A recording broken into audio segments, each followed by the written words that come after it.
नोरमा group, जो सोचता है वो करता है। आपके अपने सपनों का आशियाना। तेजस्वी यादव ने युवा संवाद किया, लेकिन युवा संवाद के बाद जिस तरह की बातें सामने आ रही हैं उससे तेजस्वी यादव को काफ़ी बड़ा झटका लगने वाला है। कांग्रेस ने तो अपना रुख ही पलट लिया है और कांग्रेस बिहार में, चूँकि इस साल सिर्फ बिहार में ही अब चुनाव बचे हुए हैं, तो कांग्रेस का भी पूरा फोकस बिहार पर ही है। और बिहार के बाद कांग्रेस अब 2029 के वन नेशन वन इलेक्शन की तैयारी शुरू कर चुकी है। पिछले कई वर्षों से राजद के साथ मिलकर के चुनाव लड़ रही है कांग्रेस पार्टी, और लालू प्रसाद ने कहीं ना कहीं कांग्रेस को जिस तरह से बिहार में रखा है उससे साफ लगता है कि कांग्रेस बंधुआ मजदूर है। अब कांग्रेस के तरफ से आवाज़ उठने लगे हैं। हालांकि हमने आपको बताया था कि जब राहुल गांधी आए थे तभी इस बात को लेकर के हमारे ही चैनल पे आपने देखा होगा कि लोगों ने किस तरह का विरोध किया था, जिन्हें नहीं मिलने दिया जा रहा था राहुल गांधी से। और राहुल गांधी उस दौर में काफ़ी कुछ ये था कि कांग्रेस के जिस तरह की स्थितियां थी उसको लेकर के कांग्रेस को अलग से अपना पहचान बनाने के लिए ये सारी बातें हो रही थी, लेकिन इन सब को कहीं ना कहीं उस समय दरकिनार कर लिया गया था। अब जो वर्तमान परिस्थिति बनी है उसमें महागठबंधन में एक नया विवाद शुरू हो गया है, जब कांग्रेस विधायक अजीत शर्मा ने अपनी बातों को रखते हुए सीएम कौन होगा और इसका फैसला अभी नहीं बल्कि चुनाव के बाद होगा। जैसा कि आपने सुना होगा कि एनडीए में भी इस तरह की बातें चल रही थी, लेकिन एनडीए में सब कुछ ठीक ठाक है। कांग्रेस के इस व्यवहार के बाद ऐसा लगता है कि महागठबंधन में अब सब कुछ ठीक ठाक रहने वाला नहीं है। बिहार कांग्रेस के नए प्रभारी बने हैं कृष्णा अल्लावरू।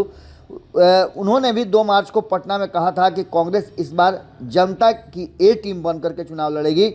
हमारा मकसद मजबूती से चुनाव लड़ना है और पार्टी को मजबूत करना है। उनके इस बयान के बाद से ही बिहार में कांग्रेस के तेवर बदलने लगे थे।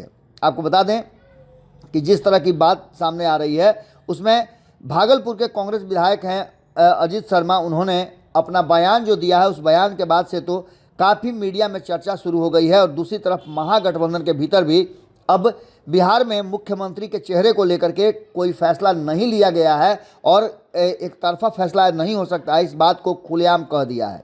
आपको बता दें कि यह फैसला राहुल गांधी और मल्लिकार्जुन खड़गे के साथ साथ सोनिया गांधी करेंगे कि बिहार में मुख्यमंत्री का चेहरा कौन होगा। इन सारी बातों को लेकर के उन्होंने कहा है कि एक तरफा फैसला कभी नहीं हो सकता है। राजद नेता लालू प्रसाद आपस में बैठकर यह फैसला कर लेंगे तो ये फैसला हमें मंजूर नहीं है। कांग्रेस इस बार भी 70 से अधिक सीटों पर चुनाव लड़ेगी और इस बार 70 से ज़्यादा सीटों पर चुनाव लड़ने के बाद कम से कम 50 से 60 सीटें जीत करके आएगी, ऐसी बात कांग्रेस की तरफ से की जा रही है। इसी साल के अंत में अक्टूबर-नवंबर में विधानसभा के चुनाव होने हैं। इसे लेकर के सभी दल अपने अपने वोट बैंक को बढ़ाने के लिए जिलावार कार्यक्रम कर रहे हैं, लेकिन इस बीच महागठबंधन में राजद और कांग्रेस के बीच महत्वाकांक्षा की लड़ाई चरम पर पहुंच गई है। नंबर के हिसाब से राजद कांग्रेस से काफ़ी आगे है, लेकिन कांग्रेस ने इस बात को लेकर के अब पूरी तरह से खूंटा ठोक दिया है कि वो 70 से अधिक सीटों पर चुनाव लड़ेगी और मनमानी राष्ट्रीय जनता दल और लालू प्रसाद की नहीं चलेगी। बिहार विधानसभा चुनाव में से राजद और कांग्रेस के नेता जिस तरह से एक दूसरे के खिलाफ बयानबाजी शुरू कर चुके हैं, इसे देखकर कहा जा सकता है कि दोनों दलों में समन्वय की सीधे सीधे कमी नजर आ रही है। खास करके जब से कृष्णा अल्लावरू के हाथ में बिहार का कमान दिया गया है उसके बाद से लगातार इस तरह के बयान आ रहे हैं। लालू यादव की पार्टी और कांग्रेस के कुछ भी ठीक ठाक नहीं चल रहा है। बिहार कांग्रेस के नए प्रभारी कृष्णा अल्लावरू के तेवर देख करके तेजस्वी यादव भी हैरान हैं। दोनों दल के नेता अलग अलग दावा कर रहे हैं। दोनों पार्टियों के अंदर खींचतान चरम पर है और इसको लेकर के तेजस्वी यादव के लिए बड़ी मुश्किलें पैदा हो गई। कृष्णा अल्लावरू युवा हैं और अपने हिसाब से वो अपनी टीम भी बना रहे हैं। जो हमारी जानकारी है कि पुराने कांग्रेसियों को जो काफ़ी अच्छा काम कर रहे थे और नाराज चल रहे थे, उन सब से वो अलग अलग मिल रहे हैं।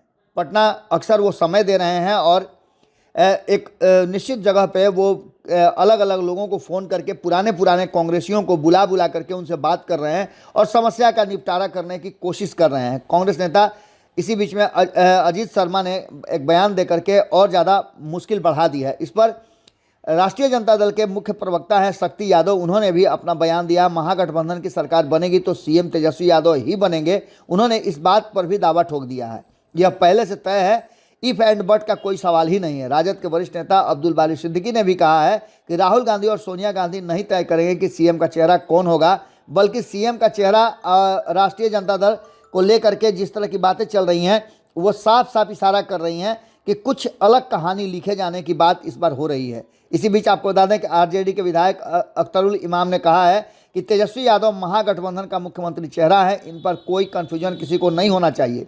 तेजस्वी यादव अपने दम पर महागठबंधन को चुनाव जितवाने का मादा रखते हैं। राजद एमएलसी कारी शोएब ने भी इस बात पर कहा है कि अजीत शर्मा की क्या औकात है जो इस तरह की बातें कर रहे हैं। राहुल गांधी जी ने कहा है कि बिहार की जनता तेजस्वी यादव को सीएम बनाएगी। इन सारी बातों को लेकर के अब कांग्रेस और राष्ट्रीय जनता दल के बीच में जो खींचतान मच गई है, उस खींचतान के बाद क्या कुछ निकल के सामने आता है, ये भी देखना दिलचस्प होगा। जैसा कि आप जानते भी हैं कि कई बार इन 20 वर्षों में, या उससे कहा जाए कि 35 वर्षों में, कांग्रेस जब से सत्ता से बाहर हुई है तब से लगातार राष्ट्रीय जनता दल के साथ ही चुनाव लड़ी है, और राष्ट्रीय जनता दल के साथ चुनाव जब जब लड़ी है तब तब मिला जुला करके बहुत कुछ ठीक ठाक रहा है, या फिर कांग्रेस की जो उपस्थिति रही है वो हमेशा से रही है। लेकिन बीच बीच में कांग्रेस अकेले भी चुनाव लड़ी है, जिसका नतीजा भी कांग्रेस के पास है। हालांकि आपको बता दें कि कांग्रेस के जो नेता हैं वो बार बार ये बात कह रहे हैं कि कांग्रेस को अपने दम पर अपनी पहचान बनानी चाहिए। खास करके अगर बात करें हम तो 2029 के वन नेशन वन इलेक्शन चुनाव के समय तक कांग्रेस अपने आप को देश भर में मजबूत करना चाहती है और अपने दम पर अपनी पहचान बनाना चाहती है। इसके लिए कांग्रेस को कोई ना कोई सेक्रीफाइस तो करना ही पड़ेगा। बिहार में पिछले लंबे समय से जिस तरह से लालू प्रसाद उठ बैठ करा रहे हैं, उसके हिसाब से तो साफ लगता है कि कांग्रेस बिहार में पूरी तरह से लालू प्रसाद के भरोसे है। और ये दावा आपने देखा होगा, राष्ट्रीय जनता दल के जितने भी नेताओं के बयान हमने आपको बताए, वो सभी दावा करते हैं कि हमारे बिना कांग्रेस का कोई अस्तित्व नहीं है। हालांकि 2020 का भी चर्चा किया जाता है, 2015 का भी चर्चा किया है। 2015 में कांग्रेस 41 सीटों में से 27 जीत करके आई थी। ये कांग्रेस का पिछले 35 सालों का सबसे स्वर्णिम अवसर था। इसके बाद आपको बता दें कि जो परिस्थितियां बनी हैं, उन परिस्थितियों में 2020 के चुनाव की चर्चा खूब होती है। राष्ट्रीय जनता दल का मानना यह है कि 70 सीटें दे करके कांग्रेस को हमने गलती की थी। 70 में से मात्र 19 सीटें जीत करके आई, जिसके कारण जो महागठबंधन की सरकार नहीं बनी। कांग्रेस ही वो कमजोर कड़ी है जिसके कारण नहीं बन पाया, क्योंकि इसके अलावे वाम दलों ने तो अच्छा प्रदर्शन किया था, उन्हें कम सीटें मिली थी, उसके बावजूद भी वो 16 सीटें जीत करके 50% से ज़्यादा उन्होंने अपना स्ट्राइक रेट रखा था। लेकिन कांग्रेस का रिकॉर्ड बहुत ही ख़राब था, जिसके कारण स्थिति खराब हो गई। अब देखना दिलचस्प ये होगा कि क्या कांग्रेस के जो कृष्णा अल्लावरू कह रहे हैं ये कांग्रेस के केंद्रीय नेतृत्व का स्टैंड है। हालांकि केंद्रीय नेतृत्व से भी कई नेता आए और उन्होंने भी इस बात को कहा है कि कांग्रेस अपने दम पर अपनी पहचान बनाने की कोशिश में लगी हुई है और वो पहचान बनाएगी। इन सारी बातों के साथ साथ जिस तरह का उठापटक मच गया है महागठबंधन के भीतर, उसमें कई ऐसे दल हैं जिनकी पूछ भी बढ़ने वाली है। जैसे वीआईपी बहुत अच्छा काम कर रही है, और इसको लेकर के ही हो सकता है कि कांग्रेस का जो है वो चिंता ज़्यादा होगा, क्योंकि ऐसा ना हो कि कांग्रेस की सीटें काट करके और वीआईपी को दे दिए जाए, क्योंकि 2020 में वीआईपी नहीं थी महागठबंधन का हिस्सा। अब वीआईपी बहुत अच्छा प्रदर्शन कर रही है, खास करके सीमांचल, मिथिलांचल और कोसी के क्षेत्र में आपने देखा होगा कि पूरा अपना दमखम दिखाने की कोशिश में लगे हुए हैं जो मुकेश सहनी है, और उनके साथ साथ संजीव मिश्रा है जो पार्टी के उपाध्यक्ष हैं। इन सभी बातों को लेकर के कांग्रेस भी अपना स्टैंड क्लियर करने में लगी हुई है। देखना होगा कि क्या कुछ निकल के आता है। लेकिन एक बात तो जरूर है कि कांग्रेस ने तेजस्वी यादव और राष्ट्रीय जनता दल को एक झटका जरूर, एक टेंशन जरूर दे दिया है। जुड़े रहिए भारत लाइव के साथ। बहुत बहुत धन्यवाद। आपके सपनों को हमने सजाया है, ई होम्स पैनोरामा को हमने बनाया है। ई होम्स मेरा एक सपना था जिसपे मैं पिछले 4 साल से काम कर रहा था। हमने जो बनाया है वो सबने है माना। ई होम्स पैनोरामा में हो आपका भी आशियाना। और फाइनली हमने 2021 में इस प्रोजेक्ट को लॉन्च किया। बहुत लोग अप्रिशिएट कर रहे हैं कि पूर्णिया जैसे शहर में, बिहार के, एक तो बिहार की बात करें उसमें भी पूर्णिया जैसे छोटे जगह में इस तरह का लाइफस्टाइल देना, ये सुन के हम लोगों को बहुत अच्छा लगता है। ई होम्स में हमने कुछ और भी किया है, जैसे हम जिस जगह में रह रहे हैं हमारे फैमिली सिक्योर हो, उनको सिक्योरिटी का ध्यान में रखा है।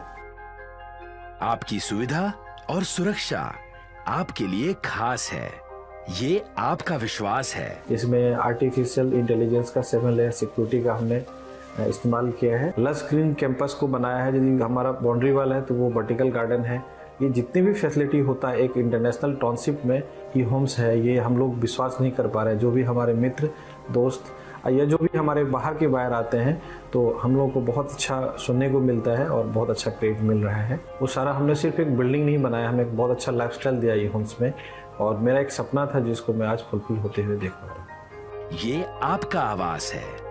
ई होम्स पैनोरामा में अब आपका निवास है। E homes panorama, luxurious lifestyle redefined. Panorama group, जो सोचता है वो करता है। अगर ये वीडियो पसंद आई और वह बिहार के राजनीति और बिहारियत से सरोकार रखेनी तो सब्सक्राइब बटन दबा के चैनल के सब्सक्राइब कर ली। ओजे एगो घंटी बा, ओकरा बटन दबा देला से कुल सटीक और मारक खबर रुआ मुफ्त में मिल जाई। अगर रुआ पत्रकारिता के हमनी के नया प्रयोग में सहयोग कर चाहतानी तो ज्वाइन बटन दबा दी।